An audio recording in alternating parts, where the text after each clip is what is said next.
Hello everyone, स्वागत है आप सभी का कॉग्निजेंस आईएएस में। आज हम as usual mains answer writing practice के क्वेश्चंस को डिस्कस करेंगे। But before we start, you can join our programme in Telegram group, जिसमें आपको quality based questions and model answer according to UPSC syllabus provide किया जाएगा।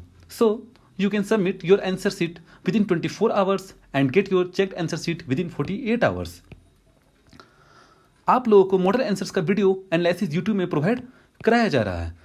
इसके साथ ही इस डिजिटल एज में आप अपने आंसर को वीडियो के थ्रू चेक होता हुआ देख सकेंगे। Yes, it is right, you can see your copying getting checked now. So for further information just visit our Telegram channel and group, जिसका लिंक आपको डिस्क्रिप्शन बॉक्स में दिया गया है। So today we will discuss the privatisation of the Indian railway. Okay, सबसे पहले हम लोग मेंस के क्वेश्चंस को जो अटेम्प्ट करेंगे उनसे पहले हम लोग जान लेते हैं कि न्यूज में ये क्यों था। देखिए, अभी हाल फिलहाल ने गवर्नमेंट ने क्या क्या यहाँ पे अलाउ किया गया है प्राइवेट फर्म्स को to operate the passenger train को ऑपरेट करने की बात की गई। यहाँ पे passenger train on its network through the 151 new train में।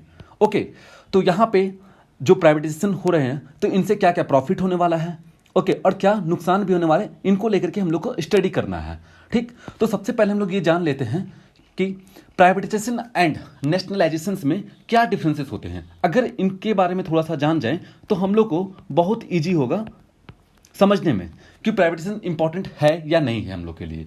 ओके, तो सबसे पहले अगर हम देखते हैं प्राइवेटाइजेशन में और नेशनलाइजेशन में, तो यहाँ पे ऑनरशिप की अगर मैं बात करूं तो ऑनरशिप में फर्स्ट अगर लेते हैं तो यहाँ पे फर्म जो होते हैं वो खुद on by the private sector, लेकिन यहाँ पे कौन होते हैं ऑनरशिप में? गवर्नमेंट होते हैं। अगर मैं इंसेंटिव की बात करूं तो प्राइवेटाइजेशन जो जब भी करते हैं तो यहाँ पे सबसे पहले प्रॉफिट मोटिव की बात की जाती है। ओके, और यहाँ पे आप देख सकते हैं कि वेलफेयर ऑफ द सोसाइटी के बारे में बात की जाती है। प्रॉफिट तो बाद में यहाँ पे देखा जाता है, किसमें? नेशनलाइजेशन में। अगर मैं यहाँ पे एक्सटर्नलिटीज की बात करूं, जैसे प्राइवेट फर्म्स जनरली क्या करते हैं? इग्नोर करते हैं एक्सटर्नल कॉस्ट को। ओके, एज वेल एज आप देख सकते हैं कि पॉपुलेशंस काफ़ी ज़्यादा एक्सटर्नलिटीज, तो जनरली नहीं बोलते एक्सटर्नलिटीज सेस लगाया जाए उन पे। ठीक, तो पॉपुलेशंस पे उन लोग को ज़्यादा टेंशन होते नहीं है, जितना चाहते उतना पॉल्यूशंस क्रिएट कर देते हैं। ओके, और एक्सटर्नल बेनिफिट पे लोग इग्नोर मारते हैं, देखते हैं सब चीज़ को लेकर के। लेकिन यहाँ पे अगर मैं गवर्नमेंट की बात करूँ, जो नेशनलाइजेशन की अगर बात की जाती है, यहाँ पे गवर्नमेंट सभी चीज़ को देखती है। एज वेल एज यहाँ पे ये भी देखती है कि आपका सोशल बेनिफिट हो रहा है कि नहीं हो रहा है, अबव द प्रॉफिट मोटिव को लेकर के।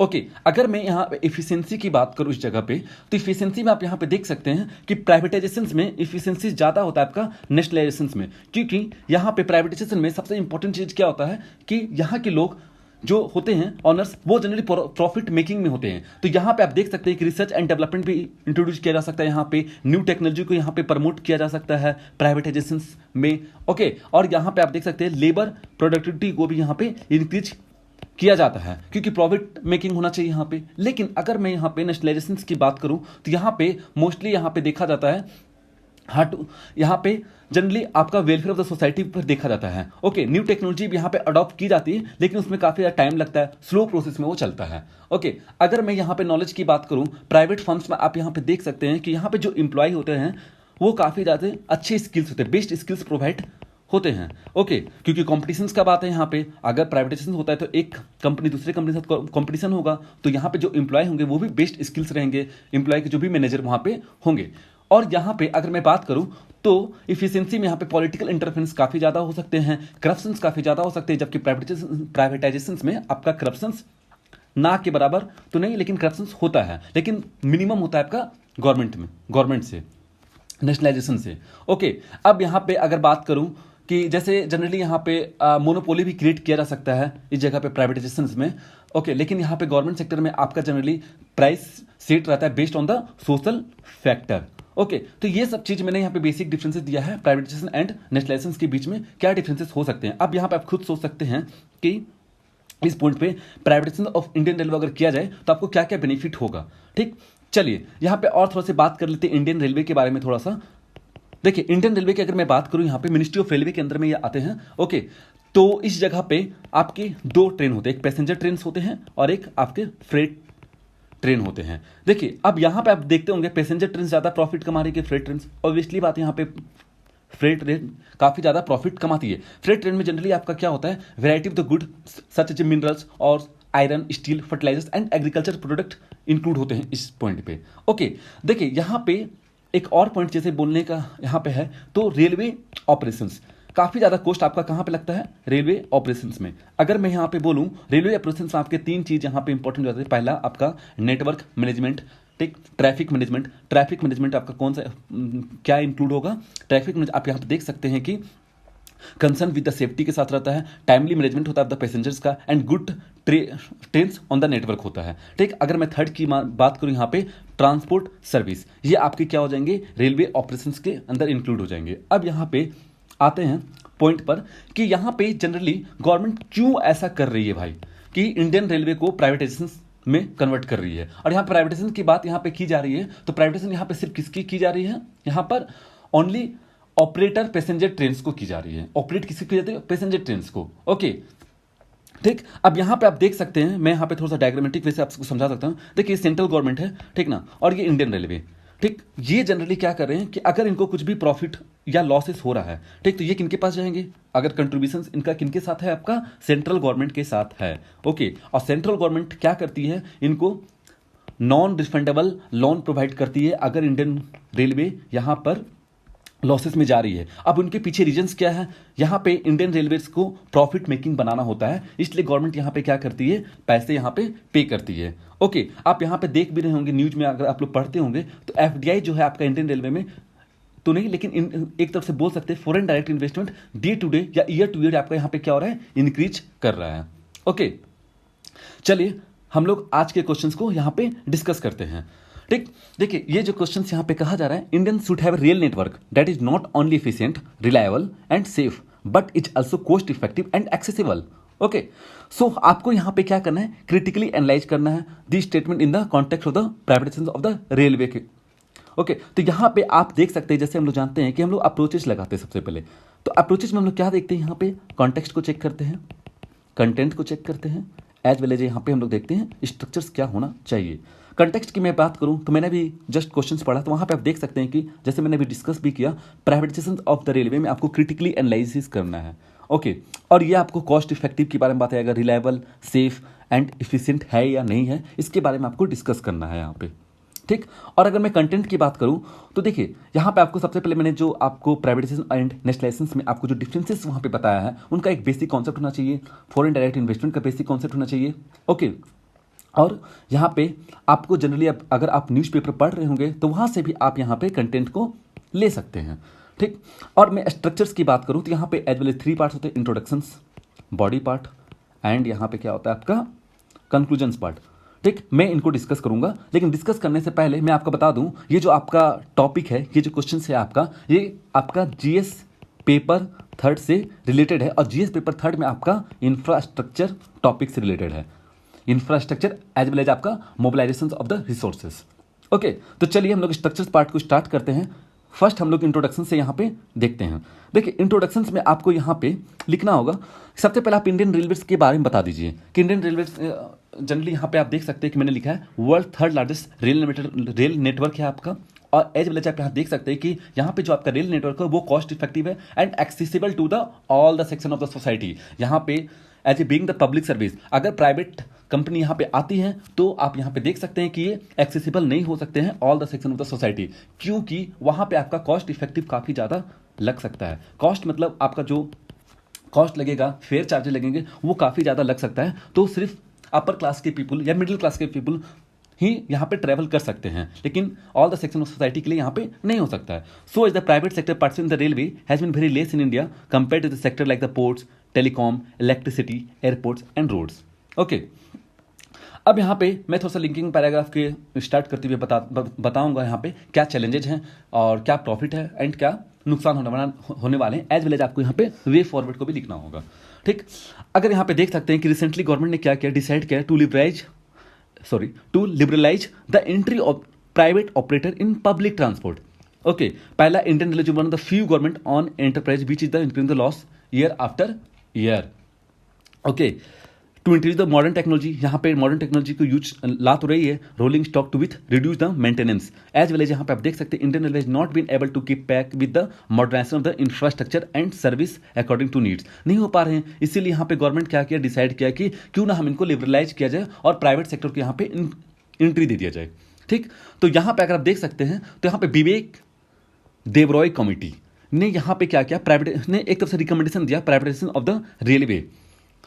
तो इसमें आप देख सकते हैं कि क्या क्या इसमें बेनिफिट हो सकता है। तो मैंने सबसे पहले यहाँ पे बेनिफिट को लिखा, तो यहाँ पे इंप्रूव द इंफ्रास्ट्रक्चर। तो नीति आयोग ने पहले ही यहाँ पे न्यू इंडिया @75 में ये प्लान बता दिया था कि क्यों ना हम इंफ्रास्ट्रक्चर को इंप्रूव करने के लिए प्राइवेटाइजेशन को यहाँ पे इंक्लूड किया जाए फॉर द बेटर इंफ्रास्ट्रक्चर्स के लिए। Okay, so which is turn would lead to the impose a safety reductions in the travel time. देखिए काफ़ी ज़्यादा आप देख सकते हैं कि अगर पब्लिक सेक्टर होते हैं तो काफ़ी ज़्यादा उसमें इंटरप्रिटेशंस आते हैं, ठीक, पॉलिटिकल इंटरफेरेंस भी आते हैं।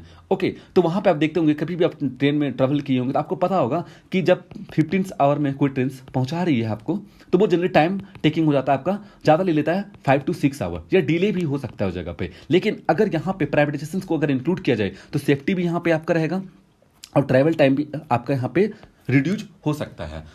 ओके, तो यहाँ पे आप वो भी देख सकते हैं कि क्लीननेस देखते होंगे आप गवर्नमेंट ट्रेन में, इंडियन रेलवे में आप देखते होंगे, आप ट्रेवल करते होंगे तो क्लीन नहीं रहता है, बाथरूम देखते होंगे काफ़ी ज़्यादा क्लीन नहीं रहता है, तो आप लोग को भी प्रॉब्लम हो सकता है उस जगह पे। ठीक, लेकिन यहाँ पे आपके प्राइवेट प्लेन में अगर इंट्रोड्यूस होता है तो वो सारे चीज़ के लिए यहाँ पे सेफ्टी प्रोवाइड की जाएंगे, एज वेल एज आपको सारे सुविधाएँ भी प्रोवाइड की जाएगी। Okay, improve the quality of the service, जैसे मैंने भी डिस्कस किया, to solve the issue lack of the punctuality, mismanagement in the form the sticking washroom, okay, and lack of the water supply and sanitation of platforms. Privatisation will create the competition. यहाँ पे आप यहाँ पे देख सकते हैं कि privatisation यहाँ पे एक तरफ से क्या करेगी, कॉम्पिटिशन्स को भी इंक्रीज कर सकती है। इससे क्या होगा, ओवरऑल बेटरमेंट आ सकता है। ठीक, अगर मैं यहाँ पे बोलूँ टेक्नोलॉजी इन्फ्यूजन, अभी मैंने जस्ट बताया था कि प्राइवेटाइजेशन यहाँ पे क्या करती है, प्रॉफिट मेकिंग के लिए टेक्नोलॉजी भी इन्फ्यूजन कर सकती है। और अभी डे टू डे आपका क्या हो रहा है, टेक्नोलॉजी अपग्रेड हो रहा है, तो यहाँ पर भी आपका टेक्नोलॉजी अपग्रेड होना चाहिए। टेक्नोलॉजी अगर हम लोग पीछे रहेंगे तो ऑब्वियसली बात है कि हम लोग का इंडियन जो GDP ग्रोथ भी होगा वो भी काफ़ी डिग्रेड कर सकता है। ओके, ठीक, तो यहाँ पे टेक्नोलॉजी इन्फ्यूजन होगा तो privatisation will also help in the economy, the latest technology यहाँ पे डालेगी इन द रेलवे कोचेज, सेफ्टी के लिए आपका डाल सकती है, CCTV के ऊपर आपका लगा सकती है, travelling experience, thereby it में help Indian railway to become the world class network. और इस तरह से आप देख सकते हैं कि प्राइवेटाइजेशन करने से आपका वर्ल्ड क्लास नेटवर्क बन सकता है। लेकिन आप बताइए यहाँ पे खुद सोचिए, अगर प्राइवेटाइजेशन होता है इंडियन रेलवे में तो यहाँ पे ऑब्वियसली बात है अपर क्लास के फैमिली को प्रॉफिट होने वाले, all the section of the society को यहाँ पे नहीं प्रॉफिट होगा। ठीक, तो ये तो प्रॉब्लम होगा ही, और भी काफ़ी ज़्यादा प्रॉब्लम हो सकती है। जैसे आप यहाँ पे मैं कंसर्न्स लेके रिलेटेड यहाँ पे डिस्कस करता हूँ। यहाँ पे प्राइवेटाइजेशन ऑफ द रेलवे में लिमिटेड कवरेज यहाँ पे प्रोवाइड की जाएगी। जैसे कि आप देखते होंगे कि अगर प्राइवेटाइजेशन होता है तो जो कुछ जो रीजन्स होते हैं वो नेग्लेक्टेड रीजन होते हैं, जैसे रीजन विथ रग terrain area, low population density like Himalayan state and north eastern state. यहाँ पे आप देख सकते हैं प्राइवेटाइजेशन यहाँ पे नेग्लेक्ट किया जा सकता है। यहाँ पे कंपनी क्या करेगी, अपनी ट्रेन को यहाँ पे नहीं लेगी। ओके, अगर मैं यहाँ पे बोलूँ इश्यू विथ क्रॉस सब्सिडाइजेशन की बात अगर मैं करता हूँ तो Indian railway tend to cross subsidies passenger they translate to below the cost pricing. Okay, तो यहाँ पे आप देख सकते हैं कि प्राइवेट प्लेयर अगर यहाँ पे सब्सिडी प्रोवाइड करती है, मान के चलिए इंडियन रेलवे गवर्नमेंट क्या कर रही है, 10 रुपये ले रही है टिकट के चार्ज, और यहाँ पे प्राइवेट ट्रेन जो है वो ले रही है 80 रुपये। तो आप ही बताइए यहाँ पे ट्रैवल किस में किया जाएगा? ओके, 10 ही रुपये में ट्रैवल करेंगे हम लोग, 80 रुपये में तो नहीं करेंगे। ओके, तो यहाँ पे अगर क्रॉस सब्सिडाइजेशन होता है तो ऑब्वियसली बात है प्राइवेट प्लेयर्स को यहाँ पे काफ़ी ज़्यादा नुकसान झेलना पड़ेगा। ठीक, अगर मैं कॉन्फ्लिक्ट ऑफ इंटरेस्ट की अगर मैं यहाँ पे बात करूँ तो आप देख सकते हैं कि काफ़ी ज़्यादा कॉन्फ्लिक्ट ऑफ इंटरेस्ट क्रिएट हो सकता है किनके बीच में, ministry of the railway and private player के बीच में। ठीक, तो फेयर कॉम्पिटिशन्स भी तो होंगे यहाँ पे, लेकिन अंडरमाइन किया जाएगा between the private and government railway operations. So यहाँ पे आप देख सकते हैं इफिशिएंट क्या होगा आपका प्राइवेटाइजेशन प्रोसेस ऑफ द यहाँ पे डाउनग्रेड हो सकता है। ठीक, और जैसे मैंने अभी बार बार मैंने बताया सोशल वेलफेयर कंसर्न्स को लेकर के यहाँ पे प्राइवेटाइजेशन से आपका जनरली सोशल वेलफेयर कंसर्न्स नहीं होती है, जबकि प्रॉफिट मेकिंग होती है प्राइवेटाइजेशन। ओके, तो यहाँ पे गवर्नमेंट को क्या करना चाहिए, कुछ ना कुछ तो स्टेप लेना चाहिए।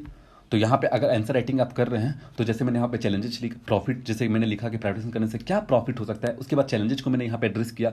आप यहाँ पे फिर उसको वे फॉरवर्ड आप दे सकते हैं यहाँ पे, जैसे some effective measure for efficient and inclusive transportation service like as a sustainable pricing होना चाहिए। तो 3-4 पॉइंट आप लिख दीजिए, क्या वे फॉरवर्ड में लिखना है। तो सस्टेनेबल प्राइसिंग में यहाँ पे they need to revisit the Indian railway pricing model to make the passenger and freight segment as a segment sustainable. तो यहाँ पे आप लोग को जो यहाँ पे प्राइस होंगे वो ऐसा रखना होगा कि सभी के लिए बेनिफिट हो सके और ये कंपटीशन में भी आ सके।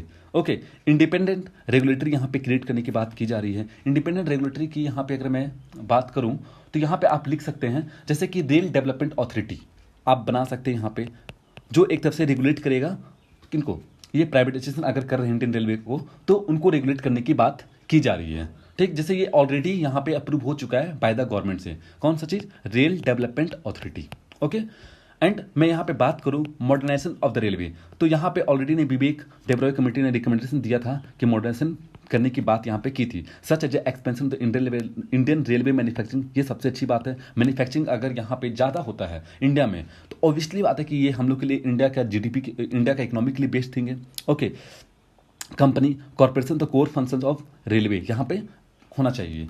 ओके, तो मैंने यहाँ पे डिस्कस किया क्वेश्चंस के अकॉर्डिंग, आपको भी क्वेश्चंस के अकॉर्डिंग जाना है। जैसे यहाँ पे बोला गया है क्वेश्चंस में क्रिटिकली एनालाइज करना है आपको, तो क्रिटिकली एनालाइज का मतलब आप लोग समझ ही रहे होंगे, जैसे मैंने बहुत बार डिस्कस कर चुका है लेक्चर में।